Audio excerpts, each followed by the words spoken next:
Hey guys, this is James. Welcome to another episode in Taiwan of TeaDB. So we are joined here today by Emilio of the Jade Leaf, who has been kind enough to invite me into his home. Emilio, do you want to introduce yourself real fast? Sure. My name's Emilio. Hello, everyone.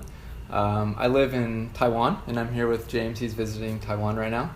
And I started a tea company and also make my own teaware. These are some of my pots here. And I've been doing this for a couple years. And I just try to get the best teas I can get in Taiwan. Taiwan also has a lot of pu'er tea, so I'm collecting some pu'er tea. And you can find it all on my website. Yep.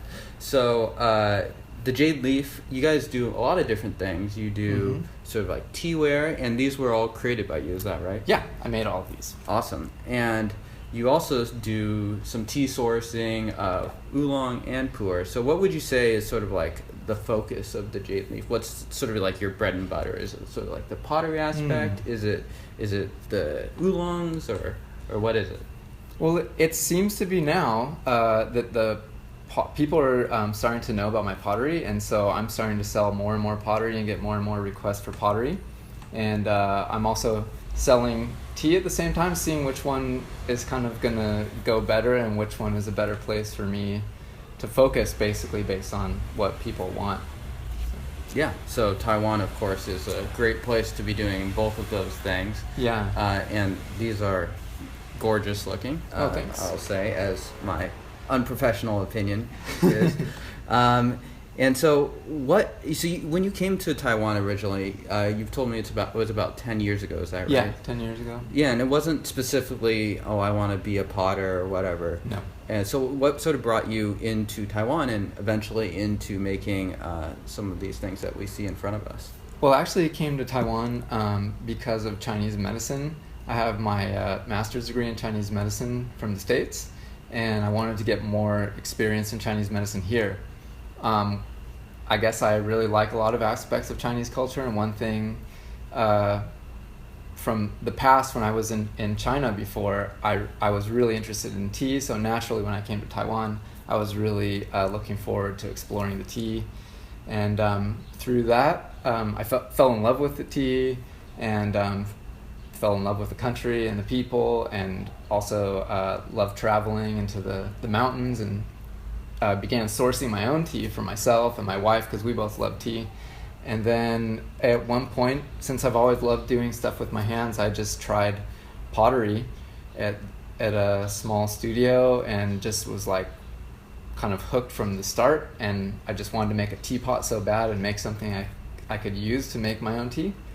And I got good feedback from people, and people showed a lot of interest in my teapots, and so I just started selling them. Then I started a website and just kind of taking off. Nice. Yeah.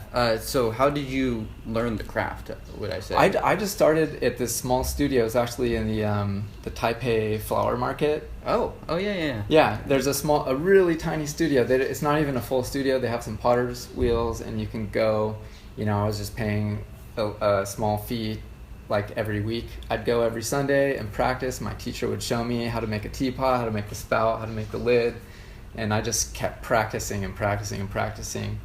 And eventually I got my own wheel and just kept practicing more and just trying to improve and get better and better. Wow, cool. Yeah. So about how long would you say you've been sort of at the teaware making stage? It's been about 4 years. 4 years making. I mean, when I started, I knew I wanted to do teaware, and I've just pretty much stuck with teaware. So I make teapots, cups, chahais, jars. Cool. Yeah. And in front of us, you can sort of see that a lot of these ones they're just made from obviously very different materials. True. So you work with both porcelain, stoneware, and some other things. What are some of the differences as far as the different materials are concerned? Well, this is something I'm also getting experience in as I go along, and also with different firing methods affects each clay differently. Right. So just for example, like with the pots we have in front of us, this is porcelain that's fired in an electric kiln, and I just found that it works really good for Taiwanese black tea specifically. Okay. It really brings out the flavors of those tea really well. This other stoneware clay works really good for like roasted teas, also for pu'er tea.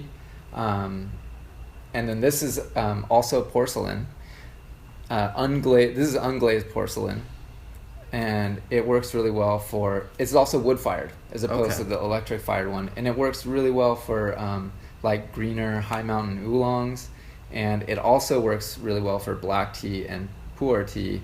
But I'm noticing that with like a roasted oolong that might work really well in the stoneware pot, it changes the flavor a little bit. So there's interesting dynamics that happen, and I'm not aware of the scientific causes of all of them yet, but it's something I'm learning more and more about.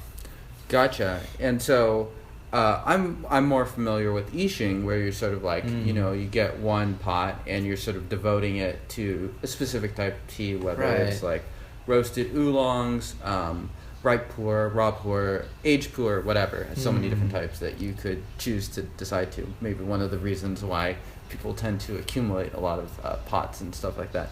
Is that something that you would need to worry about for these guys, or would you want to dedicate, like, say, this? You've said that it would be good for pu'er or maybe roasted oolong, something a little bit heavier.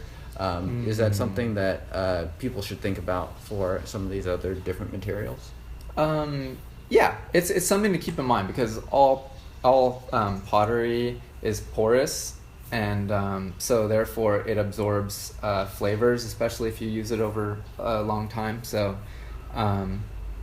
it is better to dedicate a pot, but it's up to the individual as well. Like, I have some Yixing pots that I'm not sure which tea I want to use with them yet. I still kind of try different teas in them with different clays, because that's something I'm really interested in experimenting with and learning more about through my own experience. So, but it is recommended to stick with at least a range. Like, you could use this for black tea, this for oolongs or pu'er if you wanted, and this would be perfect for like a greener high mountain oolong. Gotcha.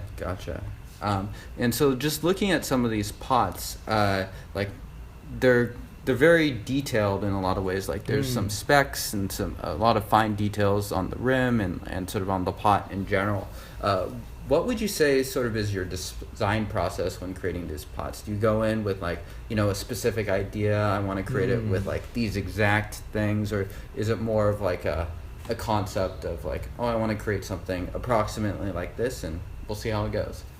I guess I'm inspired by nature. I love nature, and so, like, for example, actually all of these pots, I'm not sure if you can see it on the camera, but if you were to hold them up close, they all have textures on the surface. Like, it's not just a very smooth pot, and that texture is actually made with the same piece of bark that I have, and while throwing the pot, I use the bark to create a texture on the outside surface. So I think it's because I like nature, I like wood, I like rocks, and I like the natural textures you find in nature. So I think that inspires me and influences me as I design pots, which is also why I like to use the wood handles too, because I mean, a piece of wood to me is beautiful on its own, and when it's attached to a teapot, it's just it's a cool way. You get the feel of, you know, you're touching something natural, and you get the feel and the texture, and it's like you're connected with nature. Awesome.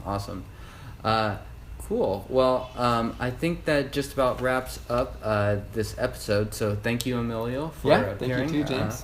Where could someone find out more or learn about you or the Jade Leaf if they were interested? Okay. Well, I have all my products are on my website, which is thejadeleaf.com, and I also have a Facebook page. So if you search the Jade Leaf on Facebook, you should find me there. And I always post pictures of stuff that just came out of the kiln, or my firings, or tea that I'm sourcing in Taiwan. So if you want to know more about it, you can check Facebook or thejadeleaf.com. Yeah. And I'm on Instagram too. Yeah, so check Emilio out on all those different platforms, those social platforms.